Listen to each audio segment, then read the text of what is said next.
هسه تبدا تقولي لي ام الرجوله. هسه اني والله يعني هاي الكلمه بد ما تضوجني، لان اني مره تزوجت 5 بالحلال. يعني هي اريد اسال سؤال، هي من هي تاخذ رياجيل هوايه؟ يعني غير السباعيه والمره والنثيه والخوش مره والتسوى لها 1000 مره، وهاي كتل على ابو الحلاوه. شو تسوي؟ زين عيني. وبعدني لي هسه ترى كتل على ابو الحلاوه. واذا ما حد منفقج اما نطلع عليك قولي لي والله انا زوجك بديه، احاول القى لك يعني احد ياخذك من اصدقائي. افتهمتي وجهه نظري عمري؟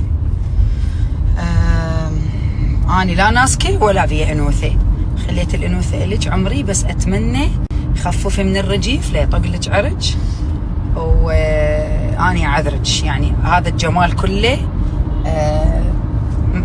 اعرف يعني ما تقدرين تتحمليه. معذوره.